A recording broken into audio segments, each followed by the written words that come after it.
Hello everyone, and welcome to Straight Chilling. Each week we watch and review a horror film for your entertainment. You can send all questions and comments to straightchillingpodcast@gmail.com, and don't forget to keep chilling. Yeah, we straight chillin', serial killing.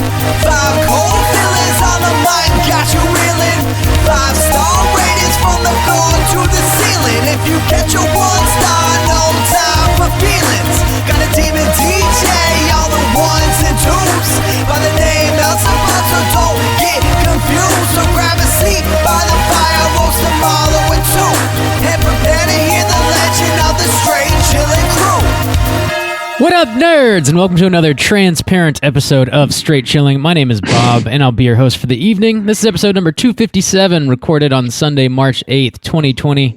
Tonight, we're talking about The Invisible Mang. Before we get into it, let me introduce everyone else on the show. First up, calling in from Astoria, Oregon, we got our boy Randy Gandy G-Landy.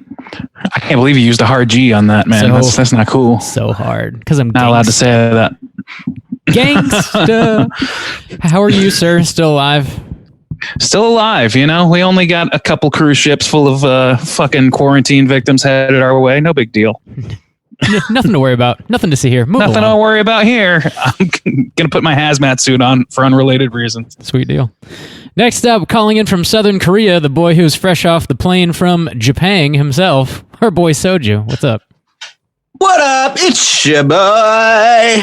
Sakia Toomey Stains, baby. Fresh off the boat. Here we go. So were you not close enough to the virus? All right, you wanted to get a little bit closer?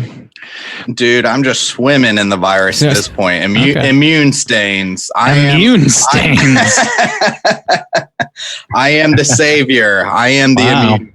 Patient 0 for the vaccine. Here we go. The savior? The vaccine of humanity. What? They're going to take my blood because I'm immune. Yeah, he's going to take his back. They're going to make us... Yeah, it's Justin's blood plus soju, and that's the vaccine. You inject that directly into your veins. Yeah. God damn, I hope not. I don't have that much blood to give, fam. Bleed that guy. Last but not least, making his triumphant return to the show, we got our boy calling in from down under, Shang the Mang. What's up, man? Haven't heard that name for a while. G'day, boys. Back. They don't call you that back home? What? I never caught on, Randy. You got to get those people, set them straight. Let them know. It's Shang now. It's Shang. We got Shang the Mang talking the Invisible Mang. Yeah. Maybe after this podcast, the listeners will be... Hell yeah. Most likely. Well, thanks for joining us, man. It's always a pleasure having you on. As you are a legitimate movie reviewer person, let us borrow your credit for a while. We appreciate it. There's got to be a better title than movie reviewer person. Human being. Yeah. Literacy is not our goal here at Straight Chillin'. Words are hard. There's too many. Far too many. Before we get into the review, let's tackle a little bit of housekeeping real quick. So another reminder, our April poll pick is now posted on our Patreon website. If you support us at the $5 level or above, you get the chance to vote on a movie we're talking about this April. The theme for April is Alien Invasion, and the 3 movies you can vote between are Invasion of the Body Snatchers, Alien, and Slither. Bomb? Justin. How are those numbers looking? Alien's winning currently. Whoa. Surprise, surprise. Yeah, Slither not far behind. Body Snatchers is pretty far behind, actually.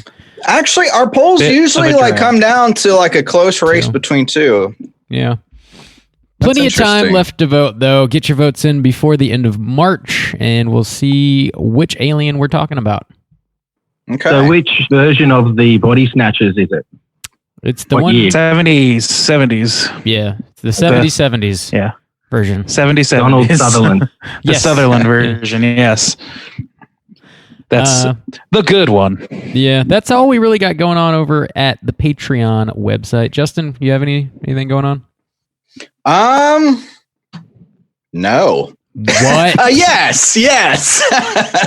God, the bracket of blood has really thrown me off. I feel like I have to have like a whole spiel every week, but I don't. Actually, I guess last week. What a shame. Talked about it a little bit, but last week was the first Tuesday of the month.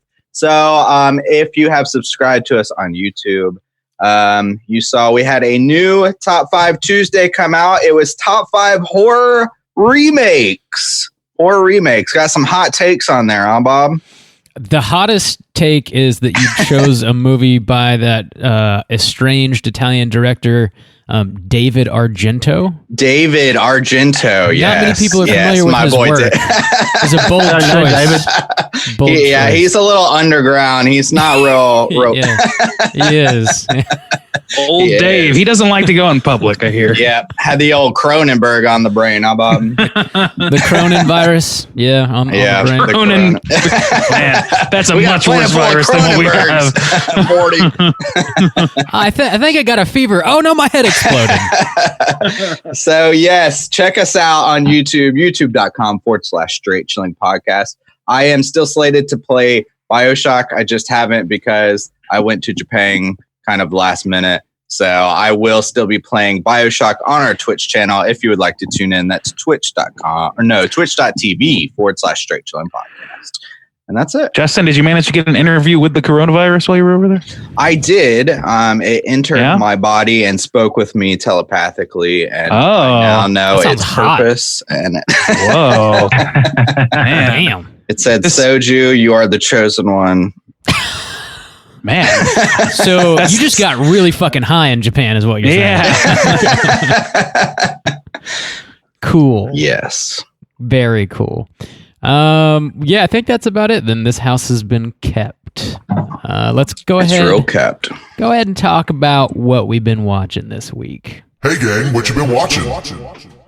Randy, what have you been watching?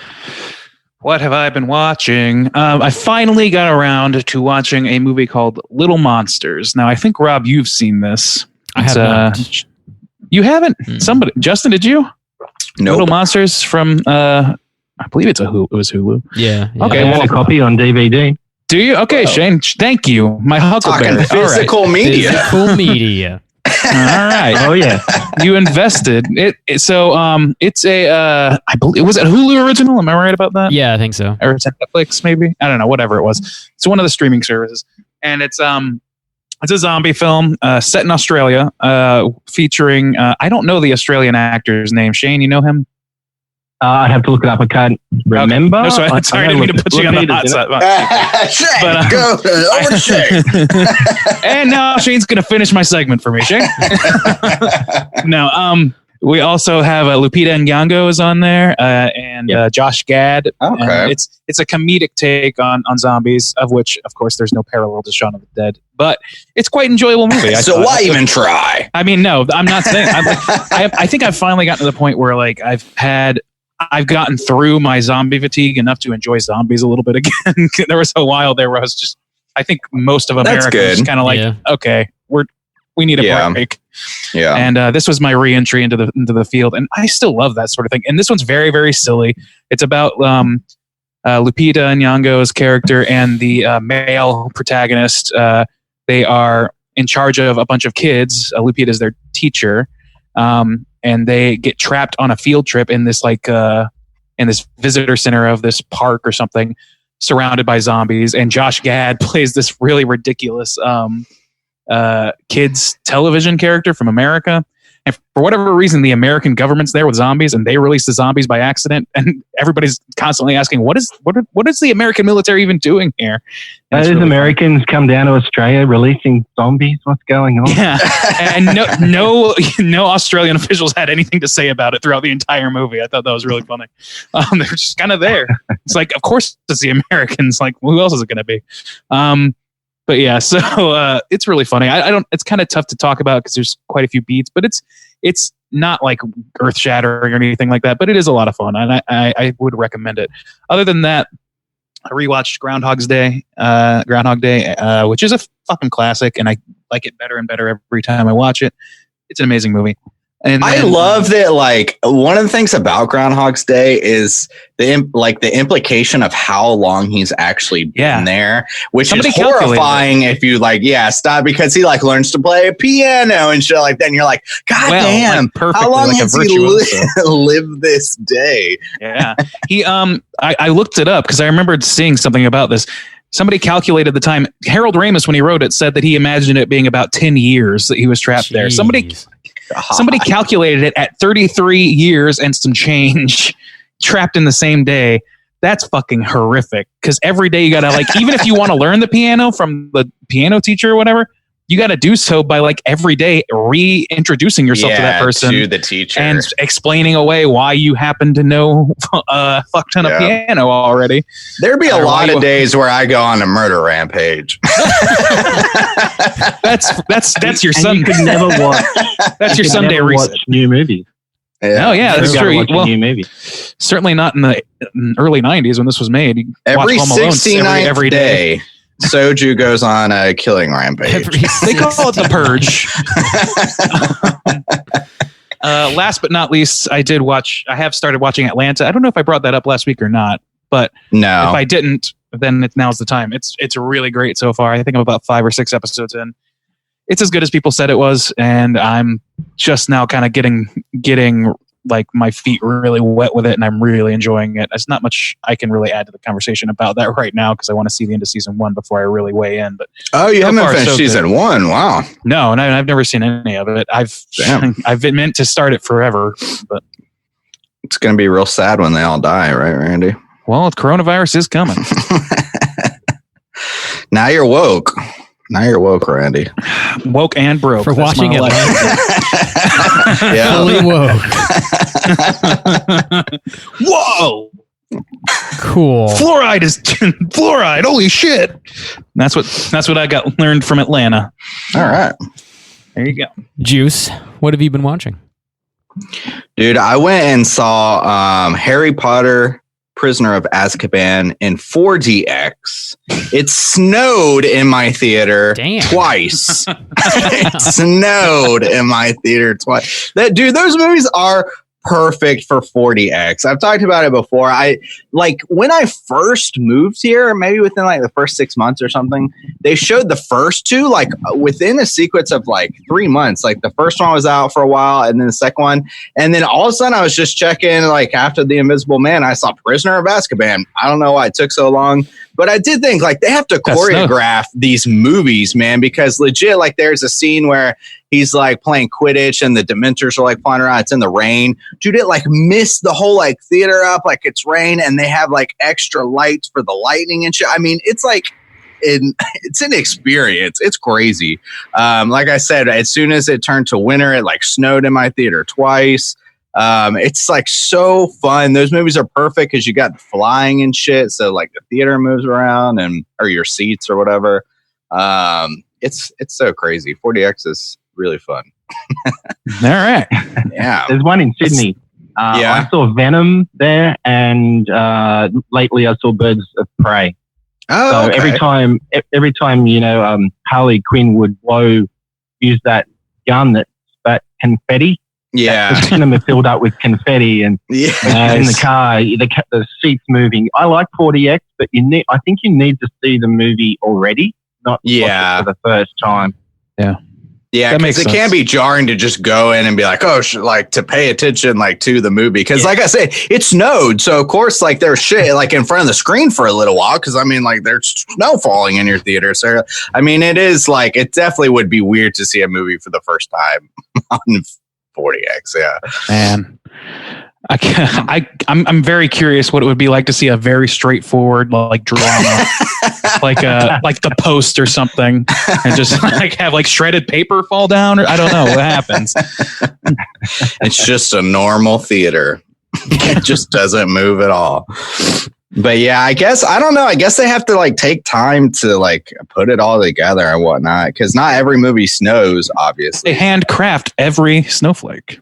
And then I was thinking, like, what a unique, like, job. Like, what do you do for a living? Oh, I choreograph 4DX movies. It's like, because you got to automate that. Like, you got to program it and, like, make sure it comes out, like, the right time of, like, scenes and stuff. I was you want to be the Dennis Nedry of 4DX? You can do it. Yeah, I do. I want it. I've never too late. Earned it. Yeah. So I think that's all that I can remember. Like when 3D first started, like that resurgence, that movies started to have proper 3D sequences that the directors would purposely film around. Whereas, they can now just have any action movie and then convert it to 3D. They were actually making them intentionally with 3D in mind, but that fizzled out after a few years.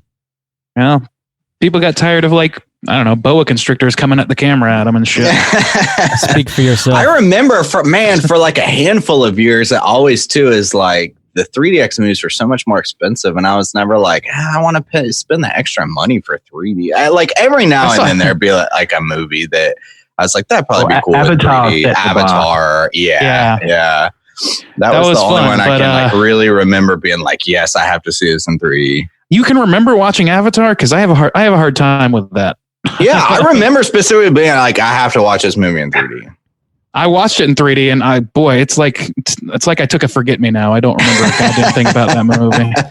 Damn, it's Ferngully. I saw it for work about 4 times because it got released. Then there was a director's cut. Then there was a 3D version. Then there was like a roadshow version with an intermission. So yeah, I had to watch it for work. Fucking Cameron. Leave us alone. Leave us alone. You successful son of a bitch. Anything else, Juice? I think that's about it. That's all I can remember. All right. Shang, what you been watching, man? Okay, so I'm working on this Mickey Rourke project and kind of under wraps still a little bit. So I'm watching a ton of his 80-odd movies that he's made, old and new, which has been really, really good. He's one of my favorite actors. I saw Paradise Hills, which is kind of like a fantasy island type movie with Emma Roberts, Danielle McDonald, who's an Australian, Mila Jovovich is in it. These really rich sort of teenagers go to this island. They're sent there, and they think they're going there for etiquette and manners and, how to act properly when they grow up and so forth. But there's a sinister edge to it. So it's not what it seems. It's kind of like a horror version, or more of a horror version of The Village. I'll leave it at that. And I liked it. It was good. Pirates. I saw an 80s movie with Kevin Bacon and Keira Sedgwick. They meet at a nightclub and they have a relationship, but every time they have sex, fires blow up. So Pirates is actually Pyrates. It's comedy. Whoa, there's the twist. Yeah. Every time they have sex, something blows up? Dude. Yeah, it's spontaneous combustion. Story of my life. I kind of have a similar thing, but it's really just irritable bowel syndrome for me. So. Yeah, not quite like you, Randy. Like in the room or like somewhere in the world? Well, they're on a staircase outside the nightclub the first time they go at it, and like a fire starts down in the trash cans and garbage bins. Okay. Well, just helping the homeless population. That's nice. What a weird twist. It's actually kind of funny. I liked it. It's interesting. B grade, but it was good. And I'll be watching a lot of old Invisible Man movies. So television show, I saw season 2 of that. But then I saw not just the original, but like The Invisible Woman, The Invisible Kid, The Invisible Man Returns, The Invisible Man Revenge, Abbott and Costello Meet the Invisible Man, shit. Stuff like that. I've just been going through the lot. Man, you haven't seen a single actor this week, have you? Watch a blank Well, it was mainly screen. I had to write a big article for work, but it was still interesting, and I really enjoyed it because it just gave the background of all the different versions they've come up with. And the Memoirs of an Invisible Man with Chevy Chase and Sam Neill, Daryl Hannah, is actually pretty good. I hadn't seen that. Directed by John Carpenter. I haven't seen that for a long time. Yeah, I've heard of that one, the Chevy Chase one. That rings a very vague bell in the back of my mind. There was some sort of weird parody thing going on. Like I remember also that Steve Martin movie. What is it? Heroes Don't Wear Plaid or some shit like that. It was like a film noir thing where they literally use shots. Yeah. Dead Men Don't Wear Plaid. They literally use like shots from like Casablanca and shit and just work Steve Martin into it. It's really bizarre. There was some weird shit going on there's some weird shit in the cocaine in the early 90s. So that's it for me at the moment. Yeah. Cool. I am seeing A Quiet Place 2 for work this week, so I'm very much looking forward to that. Nice. When's the official release Even of that? quieter. It's a couple of weeks, I think. Is Not it? sure. Okay. I'm under embargo and can't talk about it. Uh-oh. Tell me your secret. A lightly noisy place. Oh, was there is less- one more movie too. Blood on Her Name. It's actually not available in Australia, but it's just came out on VOD in the US. This woman, she's a mechanic. Her husband's died, and she runs the repair shop in like small southern sort of town, small town. Yeah. And she accidentally kills her brother's business partner. You don't see it. It's right at the start of the film. But instead of disposing of the body, she takes it back to the guy's family. So hides the body in the garage. And the son finds it. Then the wife or the girlfriend of this guy comes and confronts the woman who did it, not knowing the woman did it. So it sort of escalates from there. It's really good. It's really good. Blood on Her Name. It just came out of the blue on my desk, watched it, and great stuff. Nice. Cool. Sweet. Bob. Yes. What you been watching? I've been watching some movies. I got Blade trilogy? No. Okay. Maybe one day. Maybe one day. Probably not. Oh my But god. go ahead. I checked out Deadly Manor, which is a new release from Arrow. Came out recently. So this is by the same dude that did Edge of the Axe, which is a movie I talked about a couple shows ago. Director Jose Ramon Larez. It's from 1990. It's about these kids going on a road trip. In the middle of the night, they come across a super creepy house, which appears to be abandoned. They go inside of it because they're looking for a place to sleep. It's creepy as hell. They find a bunch of caskets in the basement, and the house is filled with photographs of this one woman, like thousands of photographs of the same woman. It's off-putting, but of course they're like, we'll sleep here anyways. It'll be totally fine. This is chill. Right. Surprising turn of events. It's not fine, and they get murdered. But Spoiler. No spoilers, I know. Bob. Come on. I was gonna Spoiler watch Bob. And now you don't have to. I saved you an hour and a half. You're Thank welcome. you. Wow. No, it's pretty good. I'll just put it on my collection, my shelf. It was pretty good if you Okay. saw it without having I like it the spoiled. slip. You know what can I say? I like the slip. No slip. Ooh, give, You Oh, amateur. damn. You Well. amateur. No, it's they it's caught me pretty, slipping. pretty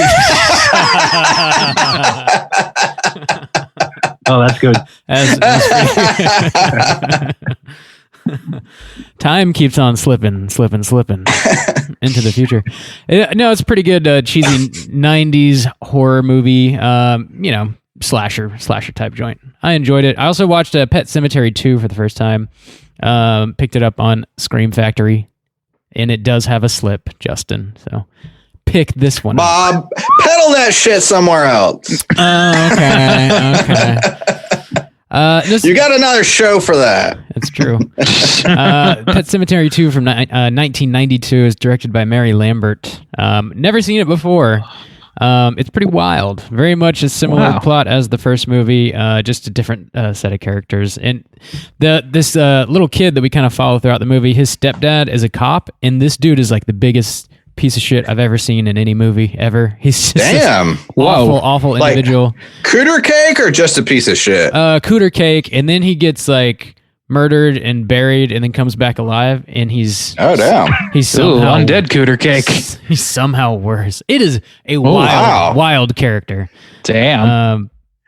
Pretty solid though. I don't know. I would recommend it. Rob hates cops. You heard her here first. Fuck the police.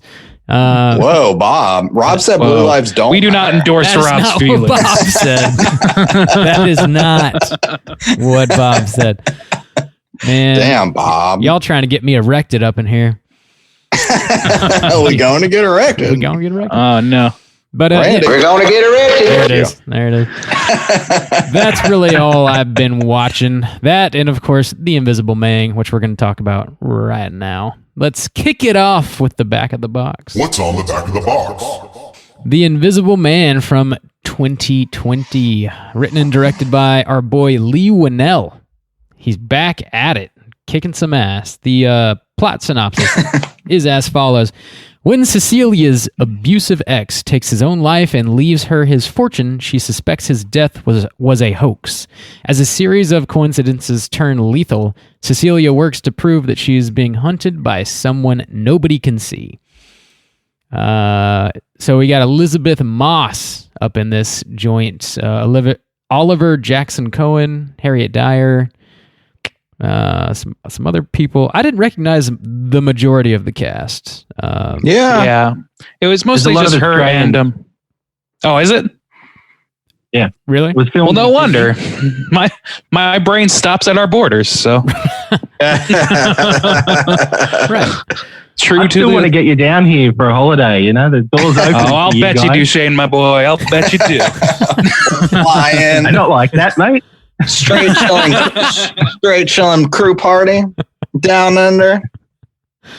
I can't Hell even yeah. get Bob in South Korea. Goddamn. No. Well, What an especially now. asshole. Especially now. Well, As we all know, I visit every week. So nice That's excuse. true. I've been waiting for a huge virus to break out just so I can lean back on that and be like, well, buddy, I was going to come, but no. the coronavirus actually started in Rob's basement. He just needed an excuse not to visit. My hands are tied, man. I don't know. I just can't make it. Can't make it over there. Yeah, Leigh Wannell, previously of the Insidious franchise, Upgrade, Saw. He's James Wan's boy. He's a journeyman. They are friends. Duh. So Okay. it's a Blumhouse production. I don't know. What did you guys think about this? Would you recommend people check this out in the theater? Would you recommend they wait for VOD? Both? What do you feel, Randy? I feel like it's worth a theater stop. Especially I almost like feel like I have to say that because this is the first movie I've actually wanted to see in a theater in a long fucking time, and then I went there and I wasn't disappointed. So if that's any metric to you, then I would say, yeah, definitely go see it in the theater. It's it's better than most things playing. Cool. Juice. Yeah, that's actually, I hadn't been to the theater in a hot minute, actually, until this movie came out. It's been like a dry January, I suppose. So yeah, it was nice to get back in the theater and see a movie that was like surprisingly like entertaining and well made and suspenseful, well acted. So yeah, I would recommend you check it out. Cool. Shane, what about you? Yeah, despite its flaws, I'd highly recommend it to see at the cinema because of the wide screen too. It's got great cinematography. The music is terrific, and it's got plenty of good shocks. So I'd say see it at the theater before you wait for VOD. Yeah. I agree with the theater viewing. The sound design specifically in this is what really put it over the top for me. It I don't know. It made me jump out of my seat on multiple occasions. Just the way they play everything is just very, very well done.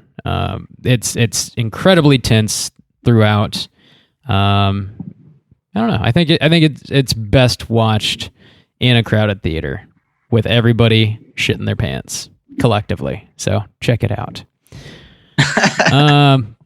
Let's go ahead and drop that spoiler warning. We'll get into the rest of this movie. Here we go. Spoiler warning.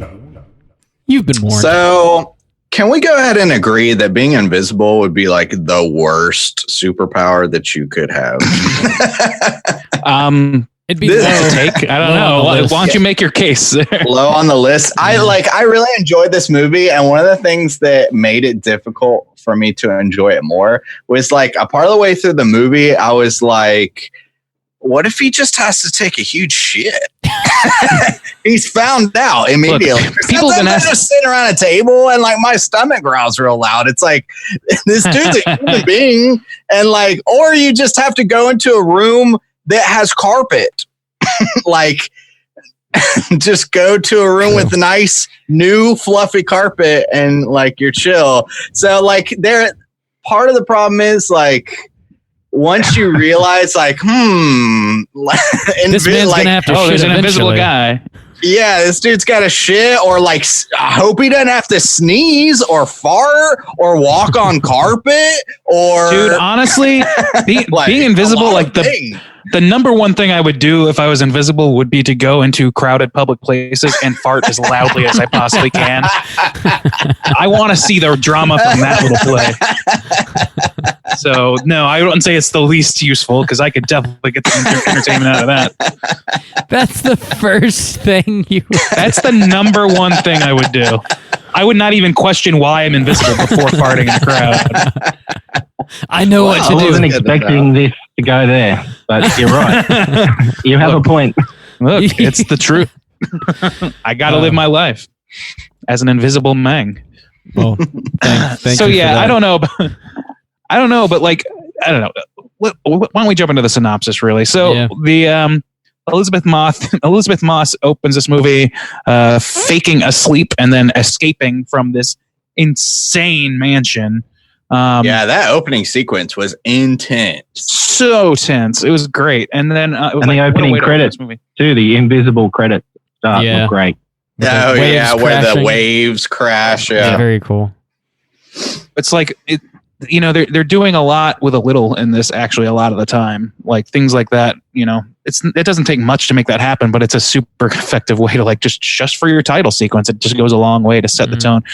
But yeah, so she's escaping from what we find out is a pretty abusive, gaslighting ass boyfriend who's also happens super rich and also smart. happens to be a tech genius or some sort of Zuckerbergian dickhead who is in charge of some company that specifically deals with optics. They don't go into detail about what that means, but I would like presume an optics specialist. Yeah, yeah, I would presume like, you know, facial recognition software sort of thing. But so she escapes. Her sister picks her up in the middle of a fucking deserted road, and just as they escape, just as they get attacked by him breaking their window and trying to he's yank her coming out. up. Yeah, he like banging on the window, breaks through the glass.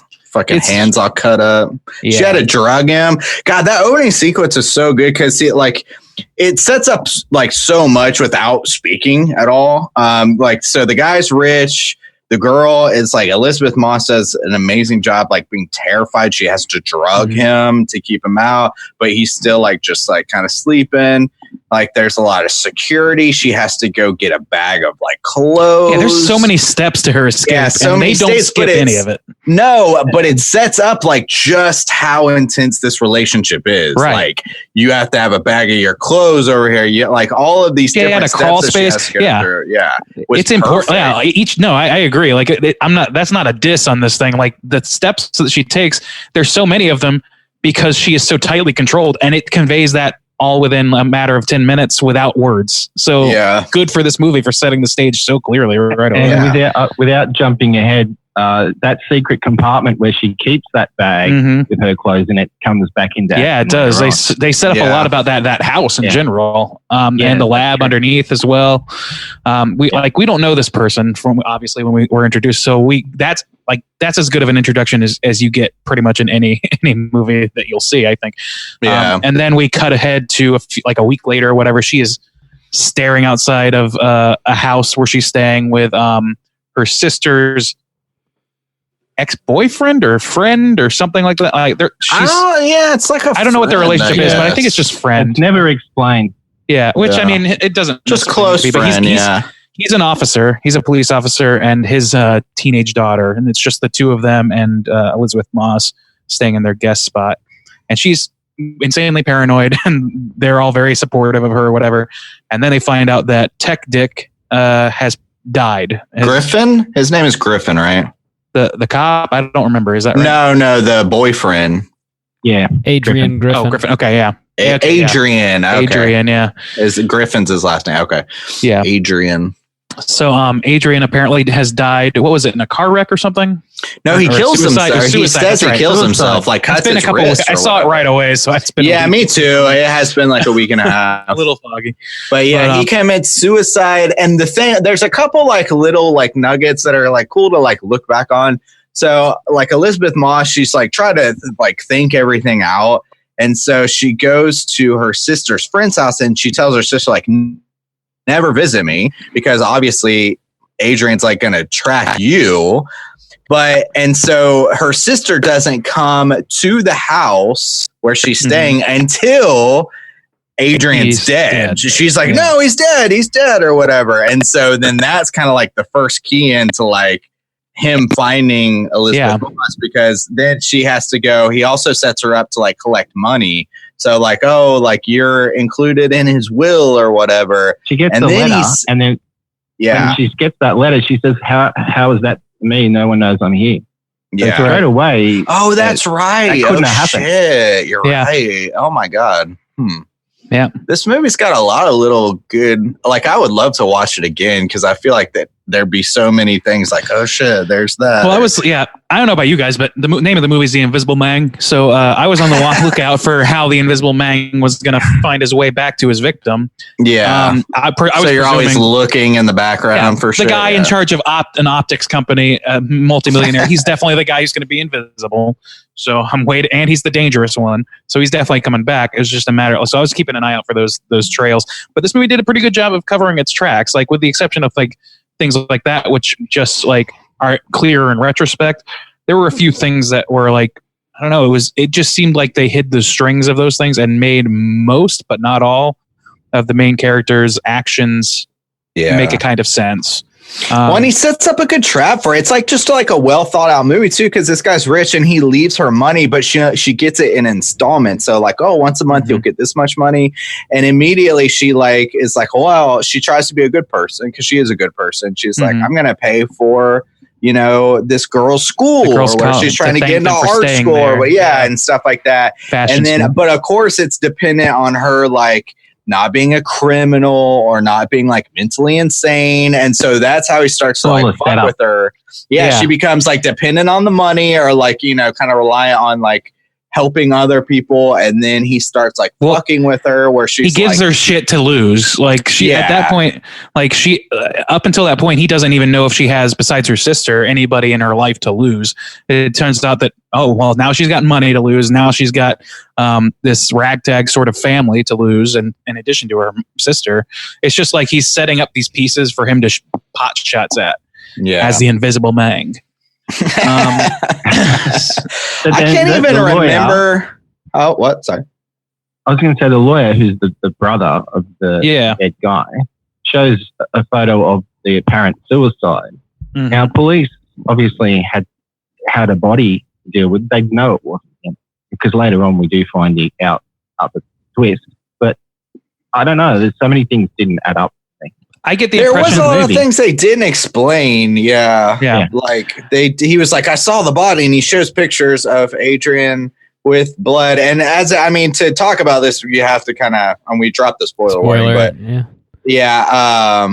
is that like Adrian obviously is the Invisible Man, but also his brother is helping him.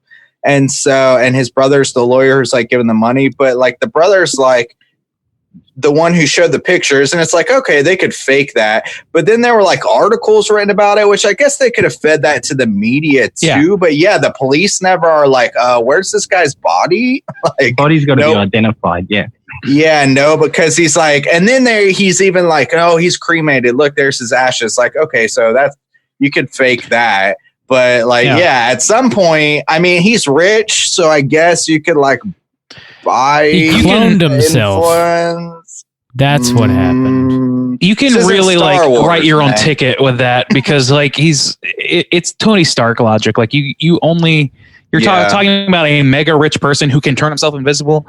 If you can suspend disbelief for invisibility, you could probably suspend disbelief for faking a suicide. That's kind of where I end up on it. It doesn't make like, they don't cover like how it's done, but I really don't think it would have added anything to really cover that either. So it's like something as small as sending an email to the sister, and then the sister immediately just disowning her. Didn't make sense that to me, bothered me a little bit. Anyone could send an email. Yeah, it's I'm looking at you right now, and I'm telling you that I didn't write that email. If my sister said that to me, like, well, okay, all right, so what's going on? Yeah. But of course, that's not what happens. That's the thing that like this movie kind of grazes over. It allows her to fall down the funnel a little bit quicker than is logical. The tunnel of appearing is insane. I like the tension is such that I didn't care as much as I would with another movie, I think. There were times where like I was enjoying the ride, and it was my own brain that like kind of ruined it for me. It was like where I had to stop and think like, okay, like he's supposed to be in the room, and it is tense, and the way they set it up is tense. But then I'm just like, it's still an empty room. Like, yeah, what if he sneezes? What if he like anything? Like, what if anything? He's got to shit eventually. What if he wants to sit down? Like, so because you think so? He's a man wearing a skin tight suit. He's tech genius. So just imagine like stalking somebody, and even like one time she like opens and closes the door. Like you gotta fucking like run your ass to get into the door. Like just thinking like practically, like okay, the door's open. That very first time though, when she's in the kitchen and then there's that door opens, and it opens from the inside, and then she steps outside, and then you see the heat from his mouth, the breath. Yeah. So he's already in sight at that moment. No, I'm just saying, like, even like later on when she goes to the hospital or the insane or whatever, she's locked up, and like the people open and close the door. Like you gotta like rush your like you gotta walk in there most of the time. I know, and that's the thing too. Is like okay, he's just standing in this room that's locked up. Okay, so she's locked in there. You can't open and close it at will. Oh, I'll wait till she goes to sleep, like in a bedroom. Okay, so he's in the room with her to fuck with her. The dude's got to take a piss. The dude's like got to take a shit at some point. Like you can't just sit in a locked up room with somebody and literally just sit in the corner and just like watch them. I know, but she's in there too. She would hear him go to the back. He would have to she already knows he's there and can't convince anybody. He would have to take his invisible suit off. His legs would be invisible. It's got a zipper, so you just see this floating dong. You'd be like, oh, what's going on there? There's just like parts where it's, and also too, like even when she's in the bedroom, okay, it's like got carpet or even if it didn't have carpet, like, okay, is he just going to go stand in the corner like the whole night? Cause she's like trying to watch him. It's like, eventually, like you want to fucking sit down. Oh, there's a huge indentation in the couch.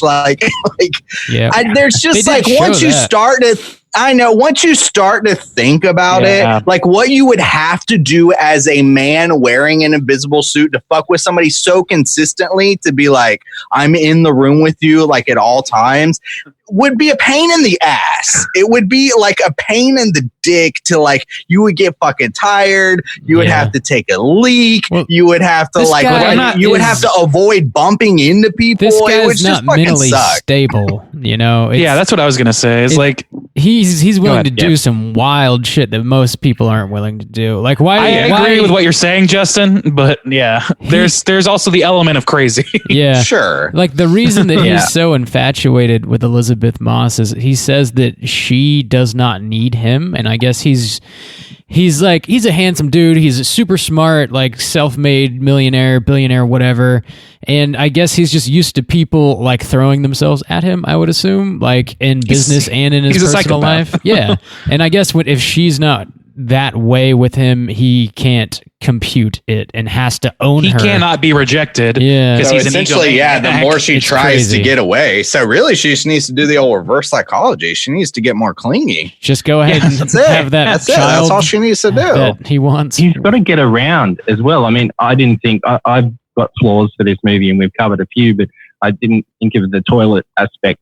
Thanks for that, Justin. Right. Astronauts have to go. That's what we bring to the table on this podcast. And I think astronauts we call them nappies, you call them divers, and that kind of thing. So maybe he's got something inbuilt in the suit. People I don't know. In NASCAR, I think they have like catheter type shit that you can use, so you don't have to pull off. Exactly. Like there's ways around it. There's a scene with a Uber. She gets an Uber and goes to the house and then walks around the house. He's there all of a sudden. He's there, yeah. Unless he's jumped on the top of the car or something. What has he done? He's either stolen a car himself and there's like a driverless car. That bothered me, except that I think that maybe that's the brother. I think that because I don't know to what extent, because there are multiple invisible men in this movie. We find out later in the film, and that to me sort of like that's sort of in the moment, I was right there with you. But later on, I was like, well, okay, how much of that was the sniveling you don't younger know brother who it was versus the tech dick? So like, I don't know. I couldn't. Yeah. I haven't parsed out exactly the beats that would like. I'm sure there's still plenty, but there are things that you could write off. Well. Like that. The dog, was the collar came off the dog. So the collar, obviously the dog didn't run away. The dog was still being kept at the house. So I'm assuming the brother was looking after the dog. I mean, I feel like maybe Adrian was doing that while like, I don't know, it could be either one. It really like, that's the thing is like, we only get to see Elisabeth Moss's journey throughout all this. And I don't know there's a certain point at which explaining the ins and outs of how this all worked stops. It's a diminishing return, you know, like as an audience member, like you only want to hear so many like exposition scenes where it's like, oh, so his brother was at the house. That was his brother. The whole, like, you know, it's not going to really add much. Instead, we can just sort of like fill in the gaps ourselves, but there are plenty of like gaps that can't definitely be reached. And it's only in the second viewing that you start picking up the dramas. And so it gets looser with a second viewing. Yeah. Okay. Well, then, I haven't seen it a second time. I thought the same thing as Justin, that maybe like those things would make more sense, but if they're making less sense, then that's not good. Yeah. Also, I mean, I guess the plot, but he starts to drive everyone away from her. He at one point there was this, there were a couple of scenes too. I thought they like made actual sense, but I thought they should have shot them a little better. So she's staying with this family of this dad and this teenage girl. And at this point, like Elisabeth Moss tries to go to a job interview and he fucks that up. He like drugs her and she like passes out in the middle of the job interview. And then she's feeling really upset. And so the teenage girl like comes to comfort. She's like, oh, we'll have a girls' night. And the Invisible Man punches that bitch out, like punches the shit out of her. The only thing was, though, the way they shot it, I was like, they should have just shot this just a little different, like directing style. The little girl or like the teenage girl was looking at Elisabeth Moss and they were sitting at like some decent distance away. Like they weren't like right next to each other. She had just turned around. I thought they should have waited for her to like leaving the room. Like, oh, I'm like standing up and I'm leaving the room. My back is turned to you. I'm walking away and like get punched in the back of the head or something. The way I saw it, I was like, what the fuck? I thought she was like looking directly at Elisabeth Moss. And I was like, I didn't read it that way. I'd have to rewatch just like didn't get punched by Elisabeth Moss. They're sitting on the floor looking at each other close. They're very close. Yeah, they were doing that, but I think that at a certain point, like the girl sort of turns around to grab something or to look the other way or whatever, that's when she gets socked. It's not when she's not making eye contact at that exact moment. I don't think. My immediate thought was like, she was looking at her, so I didn't think that was the case. Well, I mean, it's either way, you're right to a certain extent because like she's still on the floor, she's still right where she was the last time you looked at her. Yeah. The only thing, like my equivocation for that, if I were to write that off as something, it would be okay. Well, she turned around, got socked, and then was too busy holding her eye to really to think about assess the situation. She just assumed that the only other person in the room was the one that punched her in the face. Yeah, of course. Yeah, it made sense, but I was just like, I feel like if they just like shot it a little differently, it would have really like if she was walking away and like had her back completely turned her and got hit, then I'd be like, okay, that's justified. But like, I don't know. At the time, if it was just as Elisabeth Moss was standing up, I agree with that. Yeah. Like, but at the time, it really took me out. I was like, how did that chick not see? Like, I don't know. She's a kid. There were a couple. The man's invisible. Yeah. Well, can I tell you something? Yeah. Can I tell you something about this? About my movie experience with this movie? Let me set the stage. This is my bad beer moment. I was watching this movie. It was Becky and myself, and there were like 6 other people in this theater. It's a tiny little theater, and I swear to God, I have never in my life. I've been in giant movie theaters, like filled to the brim with people watching goddamn Dark Knight or whatever else. In giant theaters in like DC with like insane crowds that have no regard for anybody's experience or whatever. But I have never ever been in a louder theater than this one. People were like like talking at full volume during the movie. One girl just kept saying, "I'm scared," over and over again, to the point where Becky turned around and said, "Could you shut up, please?" And, like, Damn. yeah, and like, I mean, they That's were teenagers, so whatever. But like, Yeah. then there were some like older people who you can't really like socially, it's unacceptable for you to say "shut up, old person." Yeah. But there were some older people. But one lady, like not her fault, but she tripped and like busted ass and threw popcorn all over the fucking crowd. It was insane. It was the And Invisible tripped by the Man. Invisible. It was the Invisible Man. Yeah. Yeah, exactly. And then as if that wasn't enough, like at a certain point, like people just started, like whenever the Invisible Man was doing stuff or whatever, and like somebody was getting, like Elisabeth Moss was getting dragged around or something. So one of the old dudes in the back was just guffawing like it was the funniest sketch comedy he'd ever seen. He's watching Hee Haw in his mind. It's insane how much he was laughing. And I was just like, it was getting really frustrating. So like I had a really bad reception of this movie, like area to receive it. But I don't, even with that, I still didn't like, it didn't deter the actual movie itself. I thought was still pretty damn strong. Mm-hmm. Yeah. And I think that's a testament to how strong the movie was. Like the tension, despite being cut constantly by the idiots around me, was still thick enough to where I was in the movie the whole time. And I was on the edge of my seat for a lot of it. So I don't know. I just want to put that out there because the tension was built because of stuff that wasn't there. The first time I saw it, I actually saw a cut of it that wasn't finalized. And Leigh came out. He's from Sydney. He's Australian. And he came out and introduced it. And he said, what you see, he goes, I know where the Invisible Man is, but you don't. So he would say, just keep watching in the background in the rooms and that. So the whole time you're anticipating something, whether he's there or not. And the way it's filmed with the cinematography and the beautiful house and everything like that, and darkness of some of the shots outside, that's how he got away with it on a relatively cheaper budget than normal. That's the brilliance of the Invisible Man concept, really, as a horror concept. Nothing's scarier than what you can't see. Like that's the whole like talking point of like Jaws and shit. It's like what you don't see is scarier. So an invisible man like haunting you, like it's the same as a ghost, except it's a living person that can punch your friend in the face. So like, and not take a shit. And it costs nothing to film nothing. So Right. Yeah. Now I will say, it costs nothing to film nothing.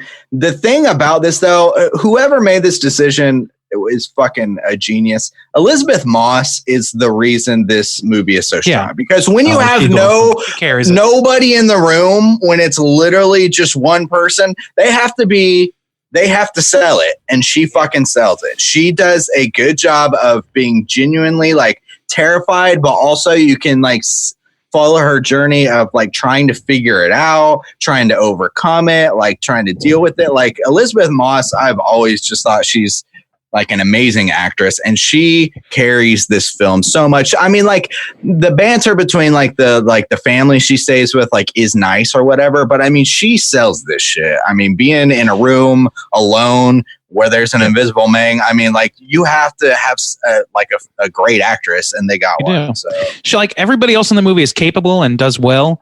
She carries the movie though. Absolutely carries the movie. Like, and she has to, like the movie is so centrally focused on her and does not really deviate whatsoever, which to some extent is almost kind of a little relieving, because a lot of movies, even horror movies now, are like jumping from character to character and doing a lot more like sophisticated shit. The fact that it was as straightforward as it was allowed those simple moments to land, I think. Yeah. But yeah, she's falling around the ground on the floor, fighting. No one there. She's running. The look on her face sometimes when she's in that mental institution or hospital, some of the reactions and her acting there is just amazing. When she's in the shower, especially, and then she does what she does with the pen. It's great. Like, this movie does this thing to her that I always relate to the Cable Guy. It's that feeling of like, I see something really fucked up happening, but no one else can see it. Everybody thinks that I'm the crazy one, but I'm just getting frustrated because nobody can see the insanity that I'm exposed to. That's like, she's a much better Matthew Broderick than Matthew Broderick. I'll look over that. She's been in some good stuff. And absolutely. Last year, Us. Remember she was in Us, that small role. She was the friend. her doppelganger character in that, there was a moment where that her husband or whatever, the doppelganger husband died, and Elisabeth Moss had to scream but not make any sound. Non-verbal. She was trying to be quiet in the house, and she just silent scream, and that was just amazing. Dude, her and Tim Heidecker in that movie, that's a movie that excels because every person in it is doing so well, operating on that same level. This movie didn't have that, and so you had, like I said, the cop friend or whatever. He's fine, but I don't really get a sense of that guy other than just a good dude, just trying to get by, and some shit's happening, and I can't explain it. I got to use my logical brain, and sorry, you're crazy now, I guess, and it makes me sad. He's not he's not given a good dialogue either. Yeah, he's not. He's a pretty good actor. Aldous Hodge is his name. He was in a TV show, City on the Hill, with Kevin Bacon recently, and he's been in 2 Die Hard movies as well. Really? He was in Die Hard 3. He was the kid. One of the kids in Die Hard 3 at the beginning that Samuel Jackson talks to in the shop. Yeah. That's crazy. And he appears as an adult in another Die Hard movie. I got to interview him once just before he was leaving to go to Australia to make this. So he's not given a lot. Nobody else really is in the movie. The dialogue in it is a bit patchy at times. The sister. You're talking about Kevin Bacon, though, the good Invisible Man. The Hollow Man? Oh, fuck, I forgot. Hollow Man. I forgot because he's invisible. 20 years. But, dude, we know what Kevin Bacon would do if he's invisible. He's sucking on some titties. Everybody's changed it. Everybody's got their own preference. Okay. Johnny Depp was originally going to be the Invisible Man. And obviously things happened with the Mummy, and it was so bad that they had to reevaluate. Sorry. Exactly. There you go. See, there were no sound effects last time I came on this show. There you go. Randy's got a new board. Randy's got a brand new bag. It's a new thing. Quicker God makes poor folks. We sure can. He uses the same all those Invisible Man. I never have time to add. Hollow Man's 20 years old, but politically incorrect. You watch it now, it's pretty bad. Did not age well. No. Just running around raping people. Good Lord. It's just a real hollow man. I don't know. Yes, he is. He sure is. I don't know. So Elisabeth Moss goes into an insane asylum. Her sisters, she gets there because her sisters, this is the biggest scene in the movie besides the opening. And this is the scene that people seem to be drawn to. She's sitting there in a public place with her sister, trying to break it down for her and say look, you need to believe me. And her sister's finally coming around.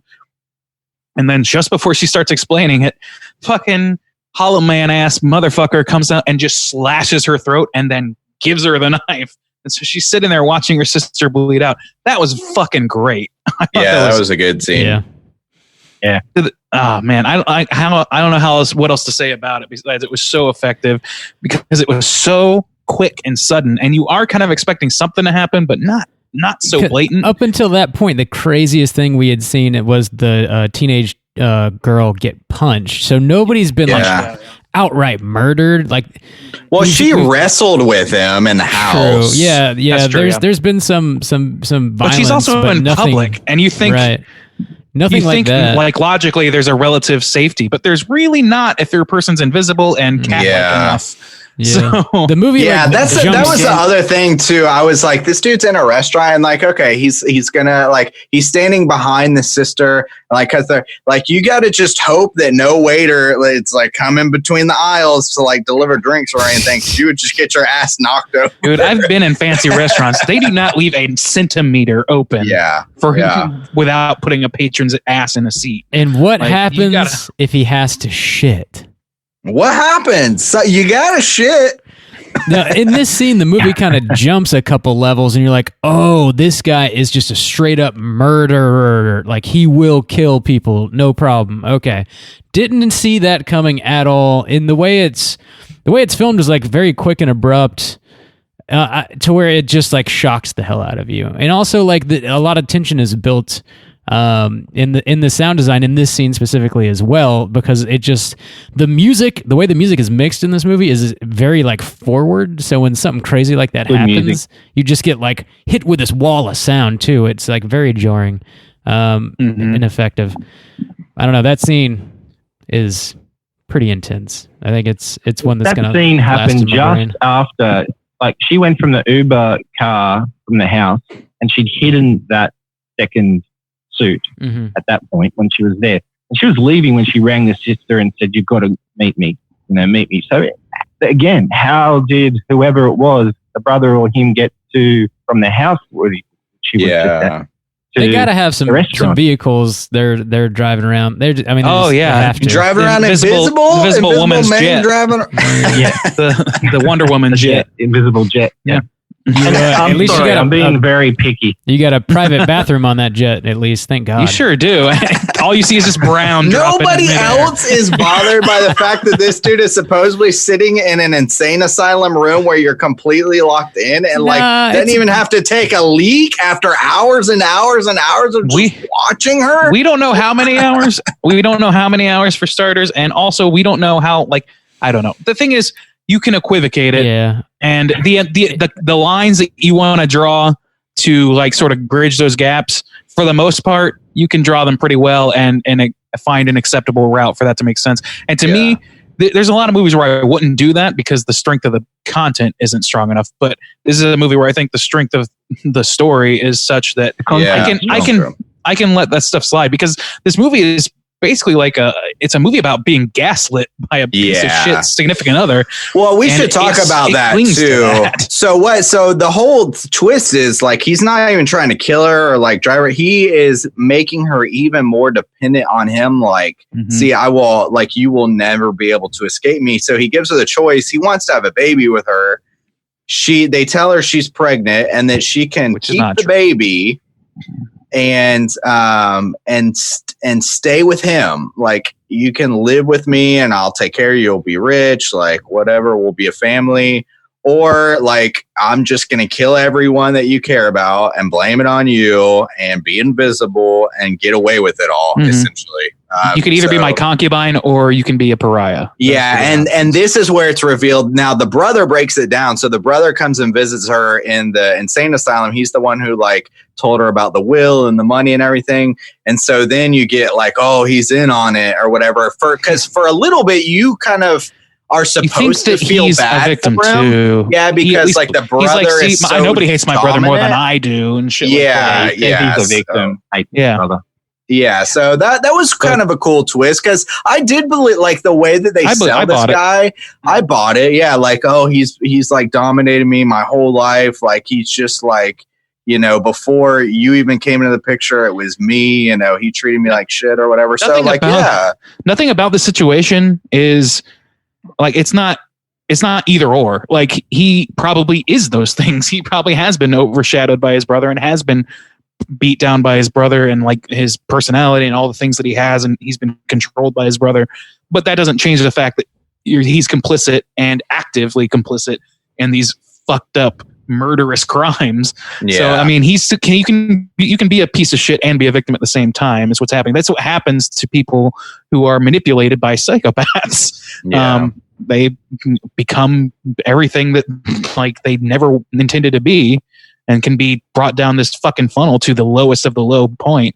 And the reason he's able to live his life is because he agrees to murder his brother's girlfriend's sister, can do all these fucked up things so that he can maintain his life and not be terrorized by the same monster that is his older brother. Yeah. So I think that's pretty interesting. It is. When she faints at the job interview, that's when she goes to the doctor or the hospital for the first time, and they have blood tests, and they say that they call her back afterwards and say you had that stuff in the system. But then you can hear on the other end of the phone, because all of a sudden Elisabeth Moss can see the bottle, the pill bottle on the shelf near the sink. But she, on the other end of the phone, you can hear the nurse saying, "Oh, and there's one more thing that we need to tell you." So I'm guessing then is when she was going to say she was pregnant. Well, for sure. Didn't hear it.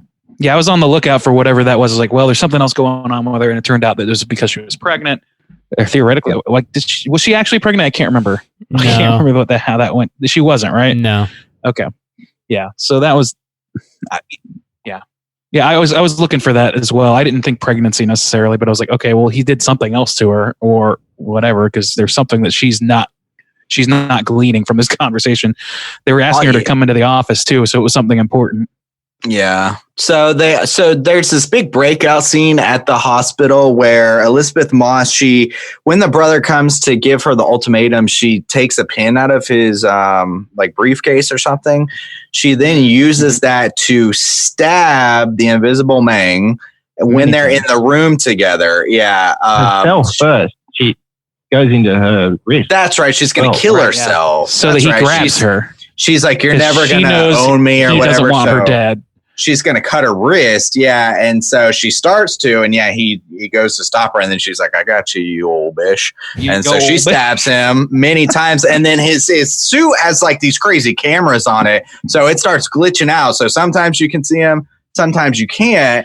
And so then a guard comes into the room, and then there's this big struggle. And there's this cool scene where he's like killing all these guards. He'll flash in and out of being seen. The guards and they'll be like, what? And then they'll get And at this murdered. point, he's been like on camera, like you're in this hospital. He's murdering people. People have seen him like flash in and out. So she's like he like gets past all the cops, but she's trying to like pursue him and stop him. They go into the parking lot and like do a back and forth. And then they end up she gets in a car or whatever, chases him. They end up back at the house, and she kills him, and it turns out it's the brother. Like, oh my God, it's the brother. He was just about to murder that family too. That's right. He was gonna. That's why they end up at the house, because he's like, I'm gonna murder everyone you care about. So he goes back to the cop's house. Then there's a struggle there. She kills him. It's the brother. And then like they do this whole thing like, oh my God, Adrian was found by the cops. He was like chained up by his brother. It was all his brother. Oh, he's the victim or whatever. I don't think anybody was. I don't even think we were, as an audience, were supposed to buy that. No, I can't imagine that we were. Like, no, yeah. So then she's like, no, it was him. But of course, nobody believes her. There's no evidence or whatever, which is, it's like still the whole thing we talked about at the beginning, like the whole body thing. And like what the fuck? Like, see, listing them all in order, it makes it harder and harder to ignore. Like, he was in a psych hospital with incredible security. He was definitely recorded flashing in and out of existence. Like, I don't know how that's not factored in. Is it? I don't remember that. That's mentioned when she's sitting there with the cop afterwards, and she says, "Oh, he goes, oh, we've got security footage of something going strange happening in the hospital." Yeah. And they just blame it on the brother, though. They blame it on the brother because she kills it and he's wearing the suit. So it's like, oh, it's all my brother. It's all my brother. And then she's going to do this thing where, so she goes to his house and she does this thing with the cop where she's like, she's wearing a wire. So you think, this is a pretty good scene too. It's like the last scene, you think like, oh, she's trying to get him to confess. But that's not what she's doing. She's actually like covering her ass, and she does like a great job with it. So where she knows where his like security cameras are, and she has her like recording herself saying like, I'm going to go to the bathroom and I'm going to do this or whatever. She has hidden that second suit or she has that suit, and she like fucking kills him the same way he killed her sister pretty much or whatever. And the security camera catches it, and of course now she has a wire tape saying like, I'm going to the bathroom. She did it with his hand too. Yeah. So that was pretty cool. I like that. I thought that was pretty slick. And she strolls out with the suit. Now I remember Bob mentioning this. Yeah, and the dog saying like that. I thought at the time he had said Elizabeth Banks was going to be in a Invisible Woman movie that Universal was making. Is that correct, Bob? Didn't you tell us that a couple of weeks ago? Yeah, I think I did. But I'll did you read it wrong? Is it going to be Elisabeth Moss? Because it would make more sense because that's now clearly Elisabeth what they're Moss, teeing up, if anything. Yeah, strolls out with an invisible suit. But then I was like, why would they switch it to Elizabeth Banks? Elizabeth Banks, I think, is directing. Yeah, that's what I think. Oh, it's directing. She's directing. Okay. That's much. Well, I don't know if she can direct or not, but I was like, that's a weird switcheroo. The last Charlie's Angels movie. Did she? I Yeah, just didn't see realized it. that existed like a day ago. I never saw it. There's She no directed Bernie that Mac. and one of the, I think the third Pitch Perfect film. So she's basically done comedies. She's directing and starring in it, Okay. She is starring in it. apparently. Maybe she won't be the main. I don't know. I thought She it. could be Well, the listen- sister of the guy, maybe, and Elizabeth Maybe. Moss has to. Well, if she's Yeah, starring, then fine. she's probably not invisible. So Elizabeth Moss could still be the Yeah. titular character That's with her that's playing true. the main role somehow. They could just Huh. not be related, too. I mean, Yeah, they could be. I don't know. Yeah. I mean, that'd be a weird choice for them considering how, well, maybe not Yeah. because of the fiery disaster that was the Dark Universe situation. But We'll get to that.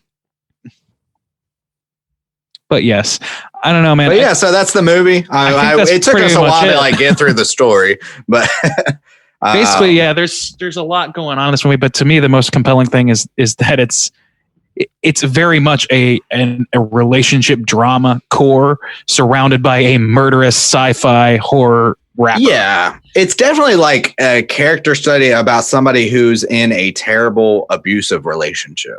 And I Yeah, think for Elizabeth sure. Moss like does it, who's like doing her best to be like cunning and like strong and survive it all, but it's like keeps getting beat down or whatever. So I thought they did a good job like It's a focusing domestic on that abuse, aspect of it.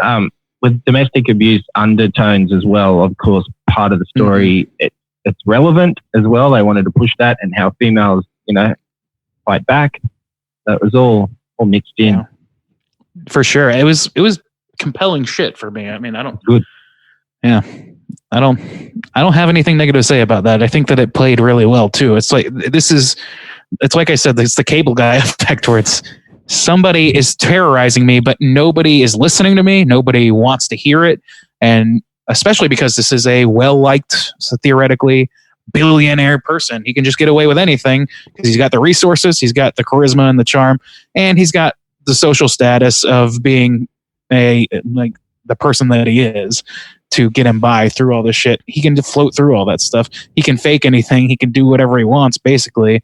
And, you just have to either accept that person as a liar or fight back somehow. And that's her transformation overall, is from being afraid and running to slicing fucking throats. And it's great. the only thing that would have really improved this movie, I think, was a rousing game of porno password. That's really what was missing. What? From the Cable Guy. Porno pass. Oh, Cable Guy. You know that little I haven't thing? seen that movie in a long time. That little I haven't seen it for a long time either. Down, down, down. Invisible Red- Man's going down. Invisible Man's going Down, down, down. That movie drove me crazy. That and Uncle Buck, like those movies where, like you said, somebody sees something insane but nobody else did. They like get under my skin. I'm like, oh Dude, my god, they It's fucking true. drive me It's wild. frustrating as a Yeah. viewer to be like, no, he's right. Yeah, Somebody listen to him. Yeah, And that's this movie to a T. It's just like way more ratcheted up the tension on it. yeah. Y'all ready to So- rate this thing? Let's Absolutely. rate it, man. Out of 5, Randy, how you feel about the Invisible Man? So I think it's pretty clear that I came in pretty positive about this movie. I think the positives we've covered quite a bit, and they include generally the performances, but primarily the Elisabeth Moss performance. It's just so good, and she elevates this movie beyond a point where I probably would like it if it had even more flaws because she's so fucking good. The story is so compelling, and it's so like it's timely. It's a discussion that's being had a lot right now about people who in relationships who not only abuse, maybe not physically. I don't know if we see him or know that he abuses her physically before. I think might have covered touched on because She they're having implies. they have it. Yeah, she implies She on implies it. it, They okay. have that conversation at the breakfast table one day, or wherever they were, and she said, "Oh, and other things." What did he do? Yeah. She said, "Oh, that Right. and other." Okay, so yeah, that. it's implied, but as far as like the abuse that we cover in depth, it's really more about convincing somebody that all of your horrible behavior as a significant other is actually their fault, and making them dependent. They on deserve you as a person. it. Yeah. Yeah, they deserve it. You caused it. Like the idea of you getting slapped around is your fault for, dropping a plate on the ground or some shit. It's that same level of thing, but from a couple of more intelligent people than that are able to conceal their intentions and have more like fine-tuned ideas of what this person should do or shouldn't do and all that sort of thing. I thought I was really compelled by that. I think that they covered it really well in general. The sound design, like Rob said, was amazing. The visuals were, for the most part, pretty great. Although it's hard, like I said, people were laughing at this movie in the theater that I was in, and I was in the tension zone with it, so I didn't feel that way. But I could see if I hopped into the middle of this movie and then all of a sudden I see this like weird bee suit popping in and out of existence, and then just shooting people in the knee and shit, I'd be like, I don't know, but. I mean, that's the material you have, really, with the concept that you have. All that said, there are some flaws or some. You could really pick apart, like we've talked about. We could really pick apart the bones of this, the sci-fi aspects of this movie. Like, how does this shit work? How did this person get from point A to point B? Is he clinging to the back of an Uber? Who the fuck knows? Like, I want to see the infrared version. They need to release like an infrared version. I would like that a lot, actually. That's a good idea. Like, what's he doing? I want to see the Marauders map version where we could just see shit moving around. Yeah, like how's he shit? How's he do anything? Like, those are valid questions. If you're looking at this as a sci-fi movie and you're looking at it for the hard data of sci-fi, it falls apart on a few levels, or at least it compounds on itself. The flaws of that sort of thing compound on itself to the point where it's like, well, you either accept it because the story is good enough, or you don't because you don't like other things about it. And for me, it's the former. I love a lot about this movie to the point where those things, because it's all done in service to the story, I can overlook those things. For the most part, none of the flaws are things that that inhibited my enjoyment or caused me to like break out of the movie at all. So all of that considered, I don't know if I have a lot of other points. I just really liked it, and I like how straightforward it was, how purposeful it was in most cases, but it had its flaws. So overall, I'm going to give it a 4. I'm going to give it a 4.25. I don't think it's quite a 4.5 for me. All right, cool. Juice, what about you? I liked it. I enjoyed it. I thought I was like good to go back to the theater too. There were some things we didn't talk about other than like, how's this dude shit and stuff like that. The scene, I could kind of see what Randy was talking about. The scene where she first wrestles with him in the house, like they're actually like wrestling, and it's just Elisabeth Moss. It looked a little ridiculous. Well, we've seen that done before in like every Exorcist movie you'll ever see after the original. Like some of the movements now, and it wasn't even like Elisabeth Moss. It's just the way it looked. Mm-hmm. Looked a little ridiculous to me. That was the only one where I remember, and maybe a little bit of it in the hallway scene and the asylum. Most of that I actually liked, but there were maybe a couple times where I was like, sometimes the special effects didn't quite pull it off. Unfortunately, I thought, and looked sometimes a little silly to me. Other than that, though, I mean, I thought it was well acted, good tension. I love the scene like where she has to go up into the attic and the phone's up there and she throws the paint on him. He like washed it off. I guess that's right before they start wrestling, but he washes the fuck out of that thing real quick. And there are like some holes that like once you start thinking about it, pulling apart, it really kind of, you're like, what? But overall, the experience was good for me. And I love Elisabeth Moss, man. She fucking kills it. So I'll give it a 4-star. Alrighty. Shane, what about you? I've seen it 3 times, and after the third, well, like I said, I saw like the cut that Leigh presented us, then I saw the complete cut, and then I watched it again on the weekend, just Saturday before this podcast, so I'd be fresh. Ooh, and you do pick up on more things with each viewing. But that said, I mean, I loved it. It's one of the best movies released so far in 2020. easily. Yeah. The tension is great. The music, especially how it's silent and all of a sudden there's these horns and there's these screeching sounds. It works. And I love that it was filmed in Sydney. So that's a bonus, very big bonus. A lot of Aussie actors in there doing American accents, so you probably wouldn't recognise them. But I didn't know this. Yeah, they're not real popular. I guess that we know them, but overseas you wouldn't recognise a lot of them. Yeah, they're Aussies just doing the old American accent. So it all worked. Gave our film industry a big kick when it was being filmed here last year.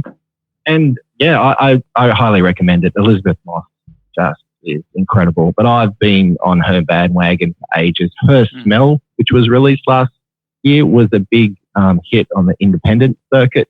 That's a good film if you get a chance to see it. And Us, of course, and Mad Men. Eventually, she became one of the big stars of Mad Men, starting as a smaller role. Her role got built up in Mad Men because she was so good. So, yeah, highly recommend it. And out of 5, 3.5. 3.5. All right. 3.5. All right. 3.5 from Shang the Mang. I'm more or less on the same page as all of you guys here. One other thing I wanted to mention briefly was something I realized watching Upgrade, which was the film Leigh Wannell made previous to this. Yep. The very kinetic way he moves the camera in that movie, and again in this one here, I really like that. It just adds a nice kick to his action sequences, and he does this weird. He'll do a 90-degree rotation, but as he does it, he's following an actor falling on the ground or something like that. It happens very quickly, and it's just sprinkled throughout the movie. I really, really like how he films his action sequences. I think it adds a lot. It sort of separates his action from other films. What's great about that too, I want to point this out too, and just to add on to that, there's a lot of movies that do that. They're constantly in motion, the camera. This movie and his movies in general, they're not afraid to have a still shot, and they do it effectively, just as effectively for the material of that scene. So I think that's what really makes that shit stand out, as opposed to being way overblown, which is definitely a hazard that a lot of people fall into. Yeah, I like that a lot. Obviously, the acting in this movie is fantastic. For all of the potential plot holes, most of it I'm happily hand waving. It just really doesn't distract me from the movie overall very much. I don't need to know how the man gets around town. It just isn't super important. Right? Yeah. What about his shits, Bob? How do you feel? We gotta know about the shits. Does he carry around a packet of wet wipes with him? What if you turn a corner in your house and you just see a pair of men's legs and an ass, and then just there's just a fanny pack that opens up the old timey prospectors. It's true horror. True horror. That's a scary life, man. That's a scary thing. I think it's real life now. Oh. To That's be the true continued. Horror here. Invisible Mang Part 2. We'll get to the bottom of it. Yeah, I enjoyed the hell out of this movie. Like you said, Shane, it's probably one of the best movies I've seen this year so far. And it's one that I'll definitely want to revisit. And I'm interested to see what Leigh Wannell does next. He just seems to get better with every movie. So I like what he's been doing. For me, I'm going to give this a 4, and that's going to put our aggregate at a 3.9. So let's go ahead and jump into our Rotten Tomatoes segment and see what the critics and users have to say. Certified fresh to death. Welcome to the Rotten Tomatoes segment. So for the newbies among us, the Rotten Tomatoes segment is where I will be looking at the critic and user scores listed for this film, The Invisible Mang, on Rotten Tomatoes. .org, .biz, .gov, whatever. And what? I will be going around the table with these gentlemen and see who can most accurately guess the percentage of positive reviews from both the critics and users. So, Shane, you're the guest of the hour, so let's go to you. What do you think the critics in general, or do you know? Actually, you might actually already know the answer to this. Actually, I didn't look, so I don't know. Okay, great. I knew that you'd be doing this, Randy. I don't want to upset the apple cart. And I think if there was such a thing as, like Justin said, the infrared version, it'd probably be 100%. It'd be awesome to see that. But the critics over here anyway, and my colleagues stateside have all really enjoyed it. So I would go high. I'll go about 86. 86. All right. 86 from Shang. How about you, Juice? What are you thinking? Ooh, that's a good number. 86. We'll go 80. 80 from Juice Stange. All right, Bobby, what do you got for me? I'll take 88. 88. That's a good year. Whoa, we just trapped Shang the Mang. All right, and actually, it's good enough. It's good enough for the W. Bobby, you're going to take it this time. Damn, you all underbid though. It was a 91%. Wow, Pretty good. Certainly certified. Huh? Pretty good. How many critics rated it, Randy? Did you say? That's a 310 critics, and here was their. Yeah, it's not a small sample. It's a pretty good sample. Here's the critics' consensus. It's smart, well acted, and above all, scary. The Invisible Man proves that sometimes the classic source material for a fresh reboot can be hiding in plain sight. So they really just went for the pun with this consensus rather than actually giving informative shit. So witty.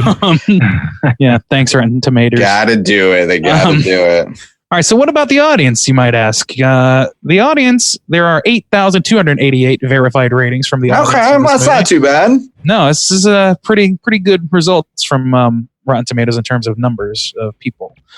So why don't we go the opposite direction? Bob, why don't you start us off? What do you think the audience gave this film? I am going to go lower than the critics. So critics are 91. I'll do 84. 84 for Mr. K. All right. Juice Stains, what do you got for me? I think people probably dug on this. I'll give it 89. 89 from Soju. All right. And Mr. Shane, what do you got for me? Well, Rotten Tomatoes rarely get it right, but I think I have a problem with Rotten Tomatoes sometimes.